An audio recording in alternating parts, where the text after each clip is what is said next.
Ini betul-betul tak ada maruah. Ini kerajaan haram yang memang tak ada perasaan, tak ada jiwa Melayu, tak ada jiwa Islam, tak ada maruah.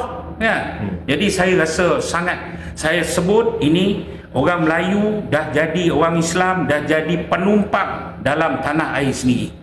Cuma saya nak masuk satu benda yang ramai terlepas pandang, ialah itu isu Masjid Ar-Rizwan Lopong Su.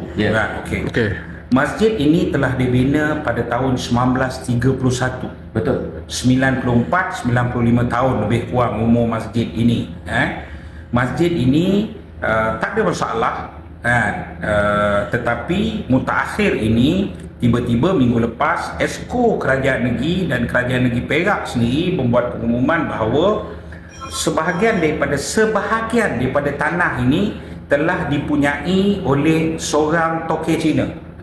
Seorang toke Cina. Itu dalam statement dia, seorang toke Cina, di mana masjid diarahkan untuk membuat kutipan derma, supaya derma hari Jumaat kumpullah banyak-banyak masjid. Ni ayat Esko takkan nak malukan saya sebagai Esko. Dia kata kena kutip derma supaya bayar 1.8 juta kepada pemilik Cina yang baru beli ni.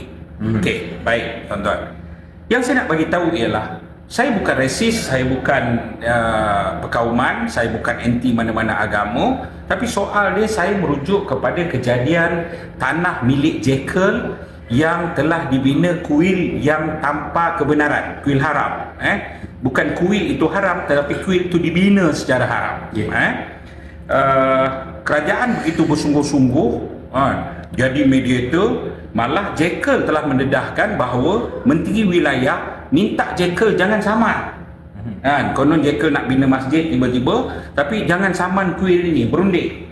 Dan Jekyll dalam ucapan perasmian Masjid Madani, projek itu, Jekyll telah mengumumkan apa? Dia mengeluarkan duit membayar pampasan kepada kuil itu. Betul. Yang kita ada maklumat yang sangat lengkap. Kerajaan kena jawab, Jekyll kena jawab. Jekyll diarahkan untuk bayar hampir 2 juta ringgit kepada pihak kuil untuk berpindah. Dan kuil ni dapat tanah mana? Tanah di belakang IPD Wangsa Maju, IPD Damwangi, tanah dekat IPD Damwangi, yang tanah itu milik apa yang menjadi tanah persekutuan yang memang digazetkan untuk pembangunan IPD Damwangi. Rizal IPD lah. Ya, Rizal IPD. Value tanah tersebut berapa? Value tanah tersebut ialah 10 juta.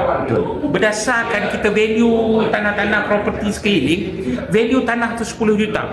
Kuil haram, kerajaan facilitate bagi apa namanya ni tanah 10 juta, dapat pula pampasan dan melalui Jekyll dengan harga 2 juta ringgit. Tetapi bila tanah masjid, pertama sekali saya nak bagi tahu ini kelemahan kerajaan negeri. Tak kisahlah siapa pun kerajaan, tapi kelemahan kerajaan negeri, kelemahan pengurusan wakaf. Tanah ini telah diwakaf oleh satu orang individu. Ini dulu lama, ratus apa?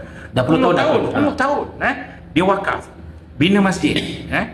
Sebahagian daripada tanah itu, tanah wakaf individu ini, kemudian cucu dia pula boleh jual tanah wakaf ni. Pertama, puluh tahun ni Esko Agama tidur, Menteri Besar tidur, pengarah Jabatan Agama apa semua nak tidur, pengarah wakaf apa semua nak tidur. Kau tak selesai tukar nama dan sebagainya. Itu pertama. Kedua, nak tukar nama, bukan nak tukar nama, nak buat apa-apa saja kerja tanah binaan, dia perlu ada kebenaran dan sama ada daripada PBT ataupun daripada pejabat tanah. Kerajaan negeri kan. Dan macam mana orang ni boleh jual tanah dekat Tokyo Cina yang tanah tu ada masjid, pejabat daerah buat apa? Pejabat tanah buat apa? Membuta. Dia tak cek kan? Akan tukar sekali dengan ada sambung surat bawah dia. Tapi soal dia ialah ini satu penghinaan. Lepas tu kerajaan lepas tangan. Kalau kuil kerajaan bersungguh-sungguh, tiba-tiba bila masjid kerajaan lepas tangan dan suruh orang Islam kutip derma sama orang Islam. Orang Melayu ini belum lagi pindaan perlembagaan hasil daripada mereka kuasai 2/3 dalam parlimen besok, dia pindah perlembagaan.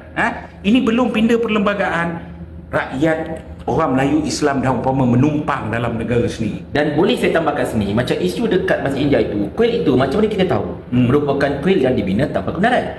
Okay, sekalinya kuil haram lah kan, walaupun dia marah dengan perkataan tu. Tetapi masjid dekat Lopong Su itu masjid yang memang berdaftar, dibina dengan kebenaran, memang ada gerannya dan sebagainya. Cuma isu masjid itu, sebahagian tanah 0.1 hektar telah dijual, itulah mungkin ada gerong di sana kepada orang lain. So basically kalau ikut nak cerita tentang pampasan, sepatutnya masjid itu lebih layak untuk mendapatkan pampasan tanah dan sebagainya, betul tak?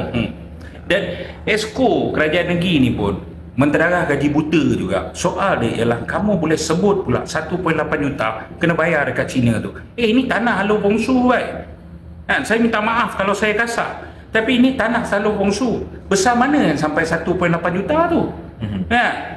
Ini betul-betul tak ada maruah. Ini kerajaan haram yang memang tak ada perasaan, tak ada jiwa Melayu, tak ada jiwa Islam, tak ada maruah.